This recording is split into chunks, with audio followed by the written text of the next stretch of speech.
jifresh il-winu rika għal-miniqu karta tal-fitta jgeswe kartuna għal dak biku. Proġett estensiv ta' dokumentazzjoni, riċerka u digitizzazzjoni flimkien ma' Kevin Asa, Photography in Malta, li eventualment issa wasal biex jitwielet kerril. Għalfejn dan il-proġett, minn fejn beda? Da beda minn snin ilu, jien ili fil-fotografija sa 36 sena, speċi tħalt fija kważi bil-kem kont naf fejn se nasal, għax ġast tħalt fija bħal ħafna minn nies bħala passjoni, bħala hobby. Umbagħad iktar ma bdejt nistudja u nara u ninteressa ruħi fija, fatt kurjuż kien li l-fotografija daħlet ġew Malta sena biss wara li ġiet ivvintata fi Franza. Għal darba konna kmieni. U di għajmitna ħafna l-kurzita.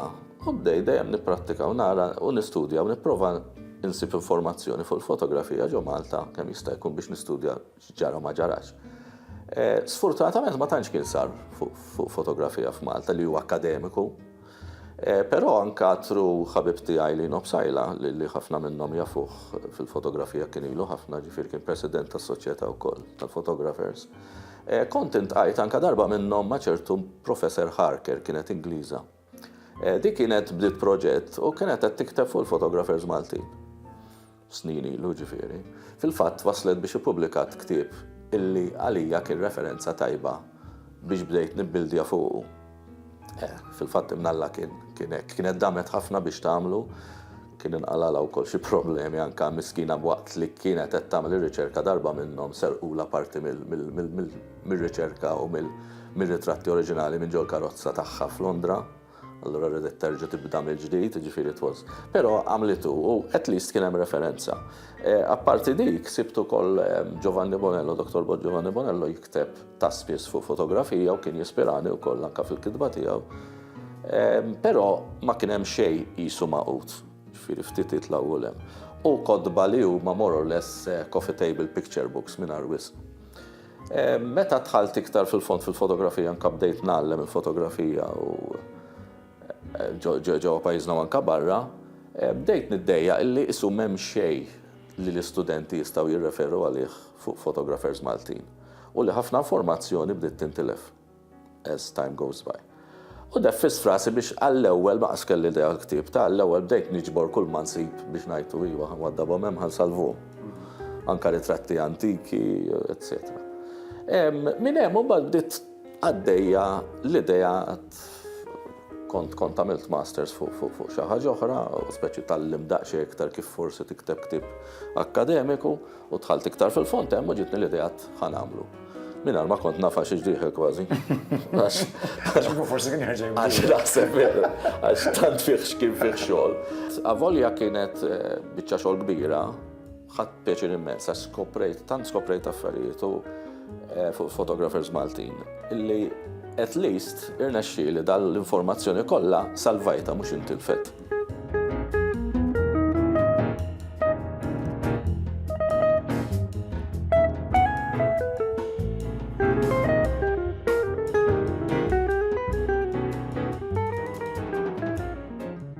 Kevin, mill-ftit li qallibtien, inti għamilt referenzi akademiċi li ċertament din ir-riċerka kollha żgur qed hemmhekk u li se tkun punt ta' referenza għal ħafna akademiċi u studenti, però li minn hemm ukoll anke jien li forsi akademikament m'iniex interessat fih, xorta interess kbir, leġvili, sempliċement tara dawk ir-ritratti. Ir-ritratti l-antik, eżattament. Fil-fatt missikkajt ħafna jien li ir-ritratti fil-fatt il-ktieb se jkollu il-fuq minn 500 ritratt.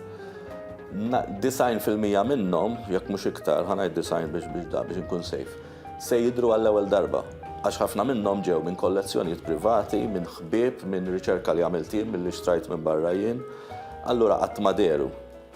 Fil-fatt, ġifieri ħaġa sabiħa li kien hemm li kif il-proġett beda miex il-qudiem, bdew jipproċċjaw imbagħad anke n-nies. Ismandi il-kollezzjoni, ismandi daw jinteressaw u kienet ġerni ta' skoperta l-ħin kollu. Li anka l-ħafna minnis switilhom tajjeb għax saru jafu x'għandhom f'idejhom għax laqs kienu jafu. Darba minnhom insib album, pereżempju, li kien imprezzabbli li huwa nitkellmu 1860s, li għant minn kien ġast mitluq fuq skrivanija, speċi ma kienux jafu x'inhu. U kienu ritratti ġifieri album ta' kollezzjoni ta' xi 200 ritratt tal-ewwel fotografer Malti pur li fetaħ studio ġo pajjiż. Jinħass imma li l-fotografi Maltin kienu prolifiċi mhux ħażin, le? Iva, kienu prolifiċi ħafna, għax li ġara fil-fatt jinnaqsama fit-tliet biċċiet l-istorja tal-fotografija Malta. Għandek l-ewwel biċċa meta daħlet li kienu l-Franċiżi li daħlu għaw. U dik l-istorja waħedha hija interessanti ħafna. Għax il-fotografer kien attwalment artist. Kien artist Franċiż jipinġi għal Napoleon. U da ħa l-ewwel kamera, ġifieri kienet għadha jibda sena wara, u fl-1840 da kienet jaqsam l-Eġittu lura l-Franza u waqfu Malta. Malta ġi fil-kwarantina, kellu joqgħod fil-kwarantina. U li ġara waqt li kien hemm da għamel demonstration bil-kamera, xi ħaġa kellu jagħmel waqt li qiegħed hemm ġew. U stiden il-gvernatur, eccetera. Ġifieri allura nafu li huwa l-ewwel is-suġġett tal-ewwel ritratt li ġibet Malta. Li hija l-istatwa ta' Villena li kienet Manuel Island dak iż-żmien, illum dejjem tittravelja dik, dak m'għandux kwiet. Dejjem idawruh. So that's the first period qisu għax imbagħad wara ġew Franċiżi oħra. Warahom kien hemm il-perjodu tal-Ingliżi. Bdew ġejjin ħafna Ingliżi li kien hemm rabta ħafna interessanti mal-fotografija inizjali ma' ċertu Henry Fox Talbot li huwa magħruf bħala wieħed mill-ewwel pionieri tal-fotografija. Ġifieri hemm ġlieda bejn l-Ingliżi u l-Franċiżi jekk hux Talbot jew Daguerre li inventa l-fotografija dik kien hemm. Għalfejn kien hemm ir-rabta ma' Malta għax ħafna mill-fotografi li kienu jiġu Malta li kienu qed jieħdu sehem fil-famuża Grand Tour tal-Mediterran kienu qed iġibu l-materjal u jikkorrespondu ma' Fox Talbot. U kien hemm daw l-ittris ġejnu sejrin. Isma' fuq il-materjal x'inti tagħmel, irranġanna l-materjal, dal-materjal slow wisq, għaw Malta wisq rieħ, ma nistgħux niġbdu ritratt barra. U da kollu dokumentat għal grazzja tal-Alla ġifieri fi Glasgow University għax qabdu l-ittri kollha ta' Fox Talbot u digitizjawhom and they are online. And they are a treasure trove ta' informazzjoni fil-fatt. Ħadd ħafna referenzi u spunti minn hemm. Kevin, m'għandux dubju li nistgħu nitkellmu 5 sena oħra fuq il-kontenut tal-ktieb, però dan se nħalluh f'idej l-udjenzi tagħhom li se jinteressaħ li jakkwista dan il-ktieb. Però nixtieq insaqsik forsi xi ħaġa daqsxejn iżjed personali. Il-fotografu għandu suġġett li jkun qed jiġbed. Weħel xi ħaġa miegħek hekk personali u għandek xi preferenza għal suġġett partikolari minn dan li esplorajt hawnhekk? Pjuttost jiena bniedem li anke fil-fotografija tiegħi kont magħruf anke l-portraiture. Ġifieri l-forte tiegħi huwa dak ir-ritratt ma' nies. Jien inħobb naħdem man nies. Tgħidlix noqgħod niġbed fl-xkun waħdi fl-istudju. Inħobb nintaqa'. Allura bdejt inħares ħafna lej il-portraiture ta' ċertu photographers illi bil-kemm kienu magħrufin. U wieħed mill-impressjonani huwa ċertu Salvatore Lorenzo Cassar, illi għalija kien wieħed mill-ewwel artisti tal-fotografija. X'tinsiex il-fotografija l-ewwel bdiet qisha bħala xjenza, u mbagħad bħala kummerċ, u mbagħad bdiet tidħol bħala arti. Da Cassar nistieden anke minnu forsi interessati illi studja x-xogħol tiegħu għax ix-xogħol tiegħu huwa fantastiku su Art Nouveau, anke l-mod kif kien jirranġa l-backgrounds, il-pożi, ġifieri da kien artist pur.